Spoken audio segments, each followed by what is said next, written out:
Mesdames, Mesdemoiselles, Messieurs, bonjour. Voilà une semaine qui commence sur une vie qui s'arrête. Gabrielle Chanel, Coco Chanel, reine de la haute couture, est morte cette nuit dans son appartement de l'hôtel Ritz, place Vendôme à Paris, un appartement qu'elle occupait depuis de longues années. Coco Chanel est morte à 87 ans, mais il y a quelques heures encore, samedi, elle s'occupait de sa toute dernière collection. Elle s'est éteinte d'ailleurs tout près de ce qui fut sa première boutique, au numéro 23 de la rue Cambon, là où, à partir de 1916, Coco Chanel allait dessiner et bâtir tant et tant de modèles qui allaient faire prime de par le monde. Une grande couturière, mais aussi l'une des libératrices de la femme au lendemain de la Deuxième Guerre mondiale, l'une des reines des allées folles, la créatrice la plus influente du siècle pour les Américains, ils l'ont dit il y a 2 ou 3 ans seulement. Une vie donc, un personnage. Il y a quelques mois, Micheline Sandrel, en interviewant Coco Chanel, avait obtenu un exemple filmé de ce que l'on peut appeler son franc-parler. Je suis tellement préoccupée de ce que je suis en train de faire que ça m'abrutit complètement. Je pense que dans 4 ou 5 jours, je vais avoir une collection à montrer. Ça me tue, plein de pantalons, des histoires comme ça, parce que moi, je me bats tout le temps. Je me suis battue avec tous les couturiers depuis 2 ans pour ces robes courtes. Parce que je trouve ça indécent. C'est pas cette époque, vous savez. Avec ces robes-là, j'ai dit que c'était idiot, affreux, et que les femmes n'avaient plus de pudeur et que ça n'intéressait plus personne, que tout ça était devenu bête. Et c'est vrai, parce que pour oser se montrer nu, moi j'ai rien contre les gens nus s'ils sont beaux. Mais quand ils ne sont pas beaux, eh bien dans la rue Cambon, si vous vous installez là un instant, vous me direz combien de personnes vous avez vu dans la journée qui avaient de bonnes jambes. On ne se doutait pas qu'ils avaient les jambes si mauvaises, les genoux cagneux, trop gros, qui deviennent un peu violents en plus. Oh, c'est affreux. Non. Et puis moi je crois que quand on déballe tout comme ça, on n'a plus envie de rien. Cette extrême liberté, vous pensez qu'elle aboutit à une dévaluation grave de l'amour? Oh là, ce n'est même plus un mot qu'on peut prononcer. C'était pourtant une belle raison de vivre. Ah oui. Moi j'aimais mieux un peu plus de romanesque dans la vie. Ne pas parler uniquement d'argent, de manger, de boire, de débiner tous les gens. On vit avec des gens toute la journée, on en a entendu parler mal, on finit par parler mal aussi et on le regrette. Moi, quand il m'échappe de m'intéresser vaguement à une conversation et que dans le fond, il ne s'agit de rien que d'une sottise, je suis fâché avec moi-même terriblement. Je me dis, idiote, pourquoi tu vois des gens comme ça? Qu'est-ce que ça t'apporte tout ça? Ça t'abrutit? Ça t'abîme la journée? Je me réfugie dans la lecture, voyez-vous. S'il n'y avait pas la lecture, moi je crois que je ne serais plus depuis longtemps. Ou alors je me serais fait paysan. Les paysans, vous savez, qui sont dehors toute la journée, qui respirent du bon air frais, qui voient pousser des arbres et tout ça, c'est une vie autrement plus belle que la nôtre. Et je suis persuadée que ces gens-là, si on savait ce qu'ils pensent, ils pensent très rarement mal. On est limité, vous savez, parce qu'il y a beaucoup de choses qu'on pourrait faire. Seulement, il faut se dire, voilà, qu'est-ce que c'est notre clientèle? Moi, j'ai une très très belle clientèle. C'est la seule chose dont je suis vraiment fière. Je suis persuadée qu'il n'y a pas une maison en France qui possède une clientèle comme la mienne. Du monde entier, vous comprenez? Ce qu'il y a de mieux dans le monde entier, je ne rougis pas de le dire, c'est beaucoup de toupette de le dire avec cette assurance, mais c'est la vérité. On peut venir le contrôler. Je crois que tout ce qui s'habille à peu près bien dans le monde s'habille ici. Vous employez quelquefois le mot pudeur. Vous pensez que les femmes doivent être pudiques? Oh, comment? Tout le monde doit être pudique. L'idée qu'on peut tous dire, c'est pas vrai. C'est pas vrai. Il y a des choses auxquelles il faut être préparé pour les écouter. Sinon, c'est très choquant. Pour moi, personnellement. Un manque de respect total, c'est affreux. Et vous savez, quand, comme moi, on est seul dans la vie, facilement, si on ne faisait pas très attention, tout deviendrait absolument dégoûtant et équivoque. Pas possible. Une femme qui n'a pas de mari est une femme très à plaindre, voyez-vous? Oui. Ah oui. Oui, oui, oui. Elle ne peut rien voir vraiment vrai. C'est pas vrai. Le petit tailleur de tweed doublé de soie que l'on portait à toute heure du jour, c'était Coco Chanel, c'était la mode Chanel, une alliance entre une certaine rigueur et la féminité. Elle avait cédé sa maison, mais elle s'occupait toujours de ses modèles, elle sortait toujours ses modèles Chanel. Le 26 janvier, dans quelques jours, on présentera la dernière collection de Gabrielle Chanel, telle que Coco Chanel l'a préparée. Les nouvelles du monde les plus préoccupantes ces dernières heures viennent de Jordanie. On en est là-bas au 3e jour de combat entre l'armée régulière jordanienne du roi Hussein et les forces palestiniennes. Les affrontements n'ont pas le même caractère que ceux généraux constatés l'année dernière. Cette fois-ci, l'armée jordanienne procède méthodiquement, point par point, afin de localiser, d'attaquer les Palestiniens et de les réduire à merci. La dernière dépêche reçue nous signale qu'à 13 heures, des fusillades nourries avaient éclaté à Amman, dans les différents quartiers de la ville, et que les autorités jordaniennes exercent une censure sévère sur toutes les informations, que donc on n'en sait guère plus pour l'instant. Ce que l'on savait au milieu de la matinée, c'est que la journée avait commencé assez calmement après le couvre-feu à Amman, mais des femmes palestiniennes ont commencé à manifester, la troupe a ouvert le feu et il semble que ces combats aient dégénéré. Cependant, le négociateur de l'ONU, Gunnar Jarring, de retour à New York, doit dire aujourd'hui aux représentants jordaniens et égyptiens aux Nations Unies quelles conclusions il tire de son voyage en Israël, qualifié jusque-là par lui-même d'utile et constructif. Autre chose, en Bolivie, coup d'État manqué la nuit dernière. Des militaires d'extrême droite avaient pris les armes contre le général Torres. Ce dernier, depuis 4 mois qu'il est au pouvoir, a sans doute trop montré qu'il est libéral, notamment en rendant la liberté à plusieurs détenus politiques, et parmi eux, Régis Debray, il y a de cela quelques jours, vous vous en souvenez. Le général Torres, donc, devant cette rébellion, a lancé un appel à la lutte contre ce groupe de putschistes, qu'il a qualifié de groupe fasciste. On s'est battu quelques heures cette nuit autour de l'état-major des armées, qui semble être le PC de la rébellion. Une dépêche nous a appris il y a une demi-heure que certains des rebelles s'étaient rendus. On n'en sait pas plus pour l'instant. En Uruguay, le gouvernement demande la suspension pour 3 mois des droits civiques garantis par la Constitution, ceci pour faciliter les recherches de l'ambassadeur britannique enlevé la semaine dernière et dont vous avez le portrait derrière moi. Les rebelles Tupamaros viennent d'ailleurs de revendiquer l'enlèvement et de donner des nouvelles de l'ambassadeur Jackson. Il est, disent-ils, en très bonne santé.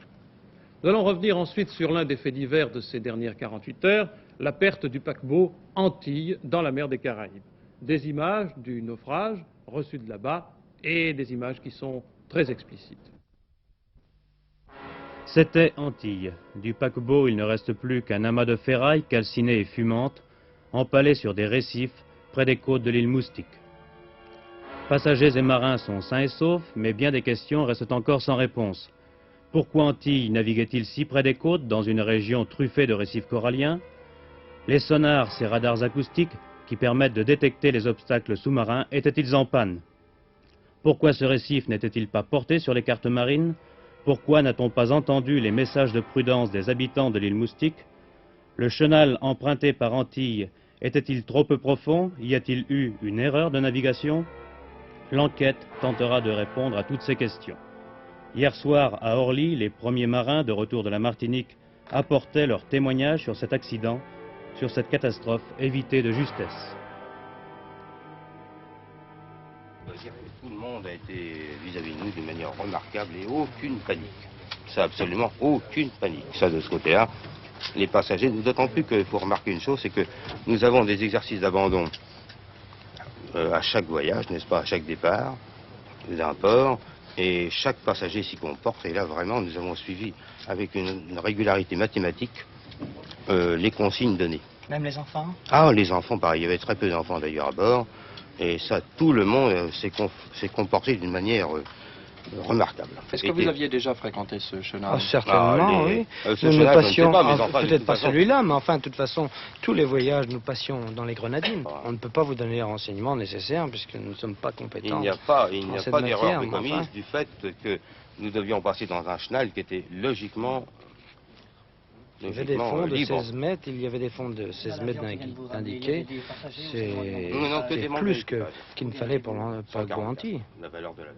Je vous rappelle que tous les membres de l'équipage et tous les passagers sont sains et saufs après la perte du navire. Dans la Manche ce matin, une collision due au brouillard. Collision entre un pétrolier panaméen et un bateau péruvien. Il y a eu explosion, évacuation très rapide des équipages, mais on compte 9 disparus et un blessé gravement atteint. Quelques nouvelles de France. Ensuite, c'est aujourd'hui qu'augmente le prix des véhicules automobiles en France, en moyenne de 4%. C'est cet après-midi que l'on devait ratifier l'accord de salaire et portant sur l'emploi à la SNCF. Je dis devait car, après la CGT, la CFDT vient de faire savoir ce matin qu'elle refusait de ratifier le contrat si l'on n'en supprimait pas le préambule qui a été ajouté par la direction il y a quelques jours. Préambule qui introduit la notion de masse salariale, laquelle notion n'est pas agréé par les deux syndicats qui sont fortement majoritaires chez les cheminots. Y a-t-il néanmoins une entente possible? On la recherche, c'est important, car la non-conclusion de cet accord pourrait avoir une conséquence sur les autres négociations en cours entre sociétés nationales ou privées et syndicats. Peut-être cet après-midi saura-t-on ce qu'il en est exactement. C'est aussi depuis quelques jours qu'en France est changé le rituel laïque du mariage, pas seulement le rituel, le fond aussi, vous allez le voir, c'est pour tenir compte de la réforme de certains articles du Code. Louis Doucet, à Antony, près de Paris, a suivi l'un des premiers mariages de l'année où la femme soit vraiment considérée comme l'égale de l'homme. Nous allons procéder à la célébration du mariage de M. Jacques Ocante avec Mademoiselle Janine Loire. Conformément à la loi, je vais vous donner connaissance des articles du Code civil au titre du mariage, des nouveaux articles du Code civil. Article 212. Les époux se doivent mutuellement fidélité, secours, assistance. Article 213. Les époux assurent ensemble la direction morale et matérielle de la famille. Ils pourvoient à l'éducation des enfants et préparent leur avenir. Article 214. Si les conventions matrimoniales ne règlent pas la contribution des époux aux charges du mariage, ils y contribuent à proportion de leurs facultés respectives. Article 215. Les époux s'obligent mutuellement à une communauté de vie. Monsieur Jacques Ocante, consentez-vous à prendre pour femme légitime épouse Mademoiselle Janine Loire, ici présente? Oui. Mademoiselle Janine Loire, consentez-vous à prendre pour mari et légitime époux Monsieur Jacques Ocante, ici présent? Au nom de la loi, nous déclarons que vous êtes unis par le mariage. Vous avez eu le privilège d'avoir les nouveaux codes, les nouveaux articles du Code civil. Je ne sais pas si vous vous rappelez les différences. Dans le passé, nous avons subi, madame, cette chose que la femme était inégale. Le mari était le chef de la famille, la femme devait habiter avec lui. Il y avait un côté autoritaire dans ce code qui était quelque peu gênant pour qui avait le respect de soi-même et des femmes. Maintenant, c'est l'égalité des époux, et cet article très beau de la fin, les époux s'obligent mutuellement à une communauté de vie. Je crois que cet article, en effet, comporte toute une morale, une philosophie de vie que je vous souhaite de vivre.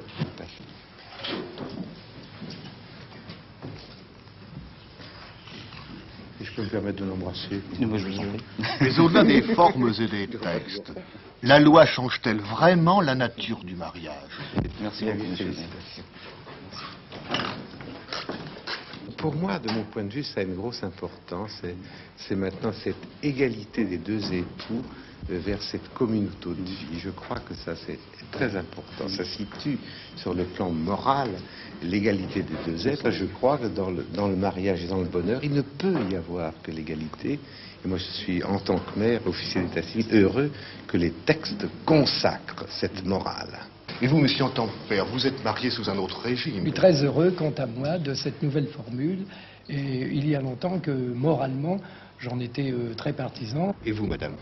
Moi, évidemment, ça fait 30 ans que je suis mariée. Je trouve que cette nouvelle méthode de mariage est très bien.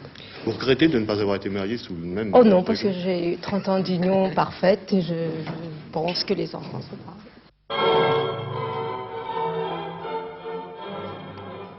Séparés de leurs épouses, séparés de leurs proches, les trois astronautes d'Apollo 14 qui doivent partir pour la Lune le 31 janvier. En effet, ces trois hommes sont entrés en quarantaine ce matin, une quarantaine qui ne sera pas trop sévère du point de vue de la durée, car elle est limitée à 21 jours, mais une quarantaine très sévère au fond, vous vous souvenez des inconvénients qui avaient été déclenchés et suivis par cette rubéole soudaine au moment du départ d'Apollo 13.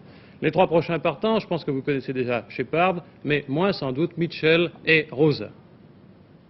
Oui, nous commençons par Shepard, Alan Shepard, 47 ans, commandant de bord, Edgar Mitchell, 40 ans, pilote du LEM, et Stuart Roosa, 37 ans, pilote de la capsule principale. C'est l'équipage d'Apollo 14 qui partira le 31 janvier pour la Lune. Alan Shepard commandera la mission, c'est le doyen des 50 astronautes américains. En 61, il avait été le premier Américain à aller dans l'espace. Il avait alors effectué un saut de plus de 500 km.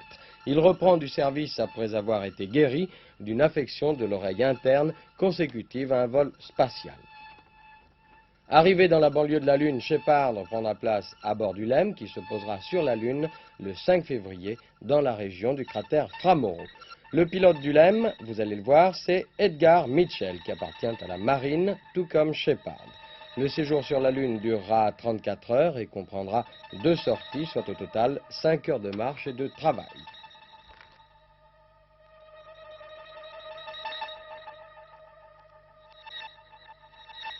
Stuart Roosa, lui, n'ira pas sur la Lune, il restera aux commandes de la capsule principale Kitty Hawk. Roosa, c'est le seul aviateur de la mission. L'équipage est maintenant fin prêt. Les 3 hommes en ont terminé avec la centrifugeuse et savent désormais comment signaler leur présence en cas d'atterrissage et non d'amérissage comme prévu.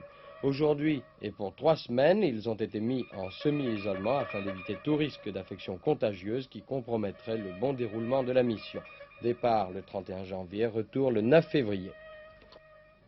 C'est Daniel Cazal qui commentait ces images. Décidément, il donne dans les hauteurs aujourd'hui, car nous allons le retrouver avec le reportage suivant, qui nous amène dans les Pyrénées, où 3 jeunes gens viennent de réussir à 50% une première au départ d'Arins.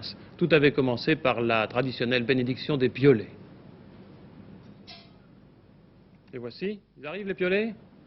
Non, nous n'aurons pas les piolets, Jean Lanzy. Que se passe-t-il? Nous aurons les 4 hommes qui vont apparaître dans un instant sur votre écran. Attendons-les, les voici. Voilà, Robert Flemati, Jean-Michel Parent, Jean-Claude Marnier et Georges Nominé avaient pour objectif 2 premières hivernales dans les Pyrénées, l'aiguille du Labassa à 2478 mètres et le Grand Balaïtous qui culmine à quelques 3150 mètres. Mais les 4 guides de l'école de haute montagne de Chamonix n'ont que partiellement réalisé leur projet. S'ils ont réussi à vaincre l'aiguille du Labassa, ils ont dû renoncer au pied du Grand Balaïtous.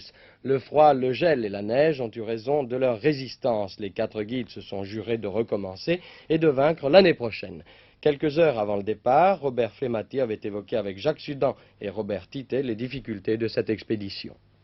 Les grandes difficultés en hiver, ce sont les parties les plus faciles. La neige s'accumule et il faut déblayer la neige au fur et à mesure. Puis il y a le froid, puis les jours sont tout de même plus courts. En été, on arrive à grimper 10-12 heures. Tandis qu'en hiver, quand on a grimpé 6 heures, on est obligé de s'arrêter parce qu'à 4 heures d'après-midi, il faut chercher l'emplacement des bivouacs pour ne pas se laisser prendre au dépourvu, pour pouvoir planter la tente et avoir un bivouac confortable. Les parois sont nombreuses?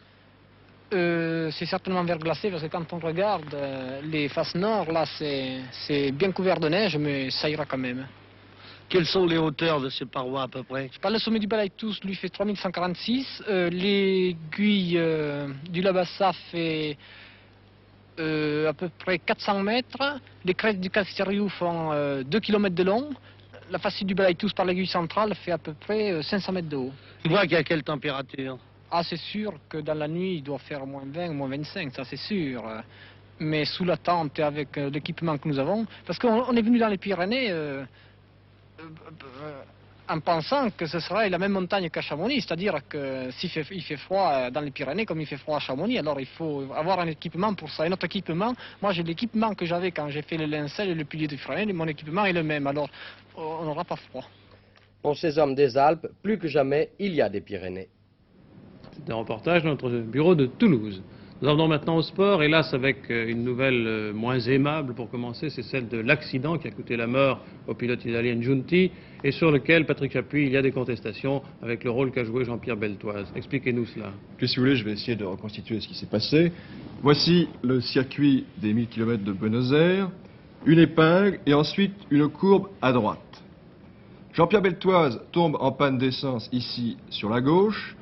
Et il entreprend à ce moment-là, avec l'aide des commissaires qui sont tout à fait d'accord sur cette manœuvre, de rejoindre les stands pour essayer de se ravitailler. Il pousse sa voiture. Donc il pousse sa voiture le long de la partie gauche du circuit et il arrive ici. Ici, il faut signaler que le circuit monte légèrement, qu'il y a un seuil et qu'ensuite la piste redescend. Ce qui veut dire qu'arrivé ici, il se trouve dans une zone d'ombre, si vous voulez, pour les pilotes qui arrivent derrière, et qu'il ne veut pas risquer de se trouver sur la trajectoire des pilotes qui prennent ici au plus court. Oui. Donc, il entreprend à ce moment-là de pousser sa voiture à travers le circuit pour la conduire sur le côté droit du circuit. À ce moment-là, arrivent 2 voitures derrière. Il y a celle de Parks, une Ferrari, qui arrive ici, suivie de celle de Giunti. Parks va réussir à passer ici sur le côté droit. Giunti, plus rapide, décroche, déborde, passe sur la gauche, et c'est le choc avec la voiture qui lui était cachée par celle de Parks. C'est donc la deuxième Ferrari qui a heurté la voiture de Beltoise. C'est la deuxième Ferrari qui heurte la voiture de Beltoise. Enlevez la première et mettez-nous la deuxième à l'endroit du choc. Le choc survient donc ici. Oui. La voiture prend feu. Et évidemment, on peut se demander comment un accident a pu se produire, car il est absolument inadmissible que les commissaires aient laissé exécuter cette manœuvre, car depuis 6 ans, il est interdit sur un circuit de pousser sa voiture le long du circuit en cas de panne ou d'accident. Je crois que nous avons une photographie de la voiture de Giunti et de Beltoise après la voiture le choc. accidentée. Je ne sais pas si nous allons la voir. En tout cas, la voiture a pris feu, la voici. Oui. Beltoise, lui, n'a été que légèrement blessé, mais c'est un accident vraiment très très stupide, car en Amérique du Sud, les organisateurs ne sont pas très très sérieux. Vous vous souvenez qu'au dernier Grand Prix du Mexique, la foule avait envahi le circuit et qu'il avait bien failli y avoir encore d'autres très très graves accidents. Et là d'ailleurs, Jean-Pierre Beltoise a été pris à partie par une bonne partie du public à l'arrivée au stand. Absolument. Il faut tout de même rappeler que malgré cet accident, c'est Siffert qui a gagné sur Porsche 917. En tout cas, la presse italienne ce matin est extrêmement dure avec les organisateurs mexicains. Cette presse, des organisateurs argentins, excusez-moi, cette presse mexicaine salue un nouveau dieu du ski. Il s'agit de Gustavo Toni. Toni qui a livré une bataille terrible aux Français pendant ce week-end dans le slalom spécial de Madonna di Campiglio. Vous voulez dire la presse italienne? La presse italienne. Toni est italien. Absolument. Donc oui. vous disiez mexicain. Absolument d'accord. Donc les Italiens saluent la grande victoire de Toni. Exactement, ils saluent cette victoire. Nous assistons ici au passage du le troisième Patrick Russell, qui est assez déçu par sa performance. J'ai été minable, a-t-il dit. J'ai commis des fautes inadmissibles. D'autres que lui se seraient contentés de cette troisième place à 1 seconde et 48 centièmes. Mais Russell, lui, veut toujours être le premier. Voici Auger, deuxième hier à 1 seconde et 11 centièmes de Toni, 5e à l'issue de la première manche, avec près d'1 seconde de retard sur Toni. Il a raconté ainsi cette deuxième manche. J'ai donné le maximum, mais j'étais nerveux et j'ai encore dû concéder 21 centièmes de seconde à Toni. Toni, le vainqueur, le voici. Il a fait une extraordinaire démonstration. Regardez-le, ce n'est plus du ski, c'est de la danse, presque de la magie.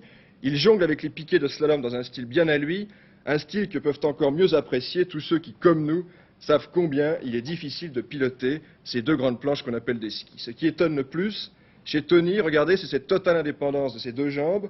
Nous étions habitués naguère à voir les champions ski parallèles. C'était sans doute plus joli, mais beaucoup moins efficace. Toni, lui, appartient à la nouvelle génération des skieurs acrobates. Il n'a que 20 ans, il réussit des choses impossibles. Il a remporté ce slalom de Madonna di Campiglio devant Auger et Russell, 3e Rofner Autriche, 4e Rofner Autriche, 5e Rugman le Suisse, 6e Max Rieger Allemagne, 7e Christian Neureter, un étudiant de Munich qui a 21 ans. Et où en est-on dans la Coupe du Monde après cette Alors victoire? voici le classement. Premier Russell avec 80 points, 2e Auger à 71, 3e Duvillard 69, vous voyez 3 Français en tête, 4e Toni avec 55 points. Voilà pour le week-end passé. Et comment se présente la semaine sportive? Eh bien, je vous propose de jeter maintenant un œil, si vous voulez, sur l'actualité de la semaine, une actualité qui est très chargée. Monsieur Brandage, président du Comité olympique international, est reçu depuis ce matin par le Comité olympique français, rue d'Anjou à Paris. Il sera évidemment question des problèmes de l'amateurisme en ski alpin. Boxe ce soir au Palais des Sports. Jean-Claude Boutier semble bien armé pour ravir à Pascal Di Benedetto son titre de champion de France des moyens.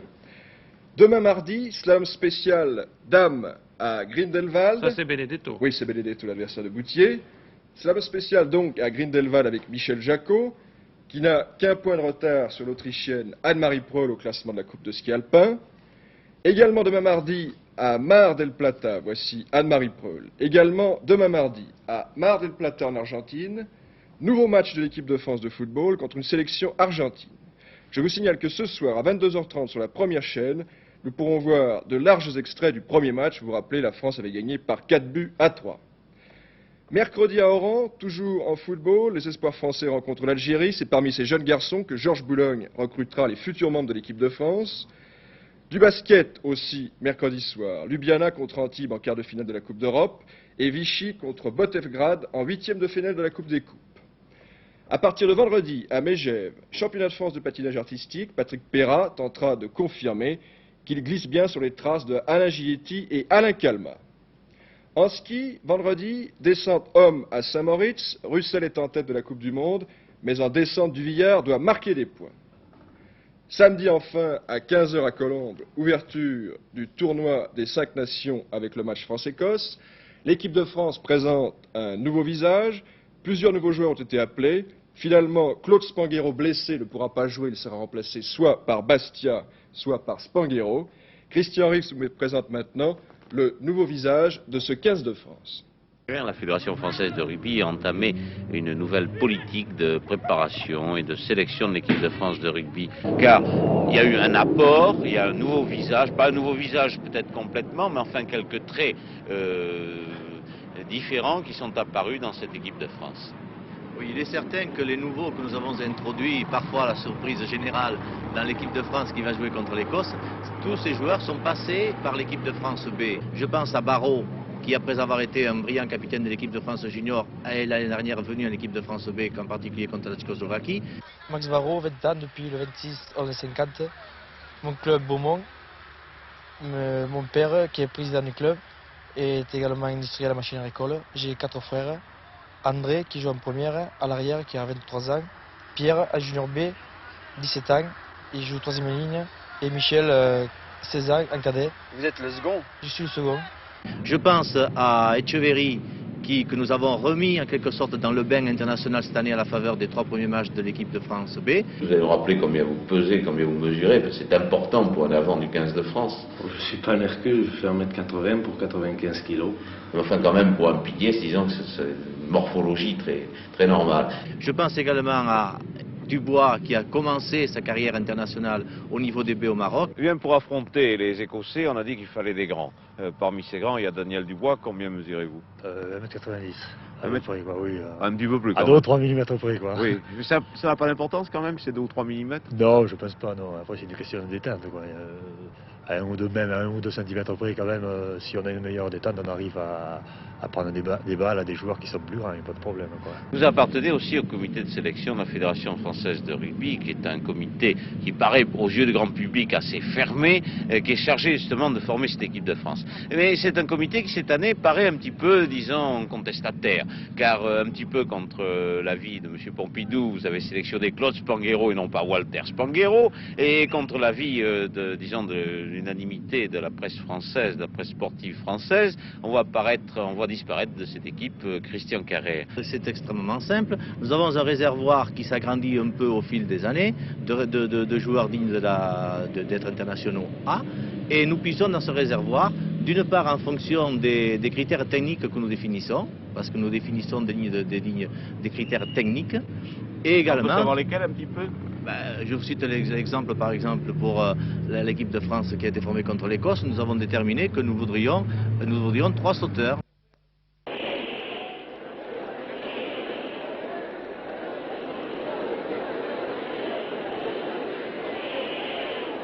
C'est le grand cri, il y a des grands dans l'équipe de France, il y a des preneurs de balles, je pense que le Droff, Doga et moi-même, je pense qu'à tous les 4 on peut arriver à promener les Écossais dans la mesure où ils n'ont pas autant de sauteurs que nous.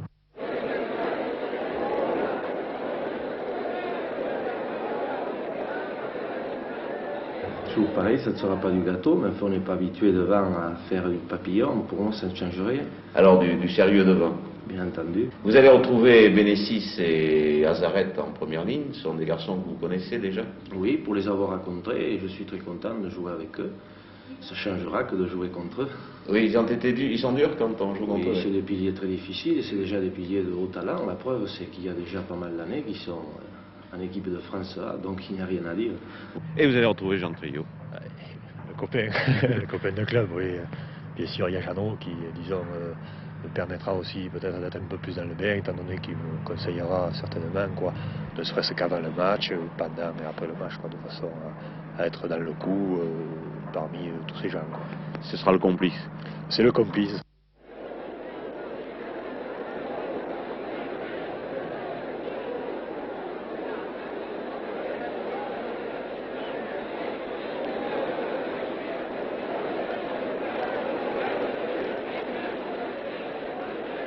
pas qui est très bon. Je leur fais confiance à tous les gars qui y a devant. Comme rôle, j'essaierai de profiter les bons moments que j'aurai. Soit ça dépendra du conception du jeu.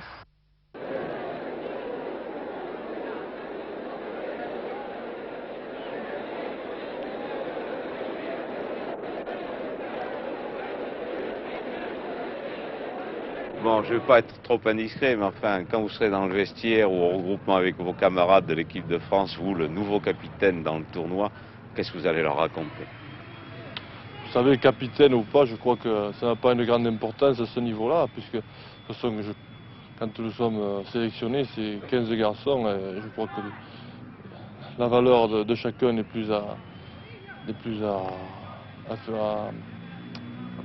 prouver, puisqu'ils ont été retenus après plusieurs matchs de la saison, et je crois que chacun sait ce qu'il a à faire et que le rôle du capitaine se situe simplement à commander les combines sur le terrain, mais pas à dire oh, celui-ci fait ça, fait ceci.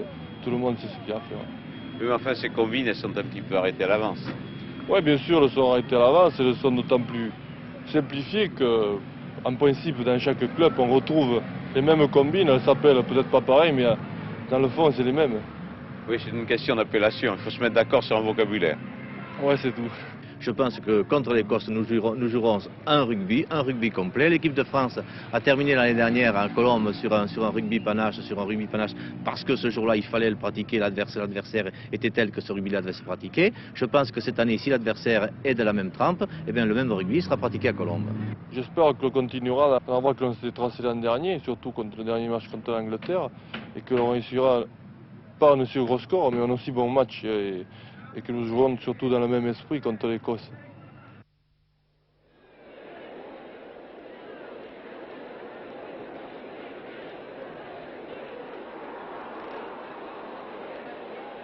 Quel joueur n'a pas eu le trac? Ça, je l'aurai comme tout le monde. Parce que quand c'est un spectateur, il y a de quoi avoir le trac. Mais une fois que j'aurai touché le ballon, ça ira de manière. Ce sera bon. Ben, j'essaierai de me mettre au diapason le plus vite possible.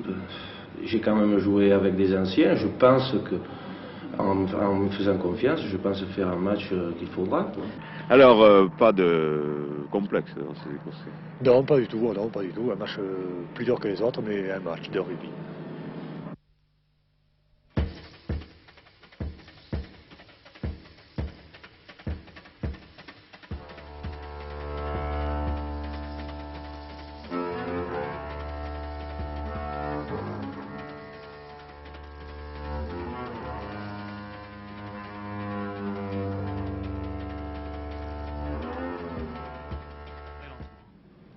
Donc France-Écosse, samedi à Colombes et sur vos écrans, 15h. Début de semaine à la Bourse de Paris, Michel Tardieu.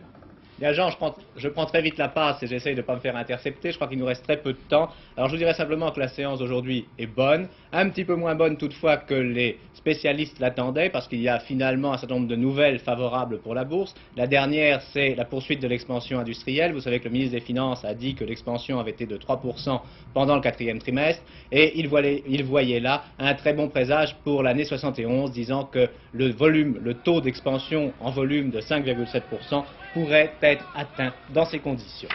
Tous les experts, vous le savez, ne sont pas absolument de l'avis du ministre, mais le ministre a dit qu'il entendait bien poursuivre sa politique d'accompagnement de l'expansion et donc prendre de nouvelles mesures de relance.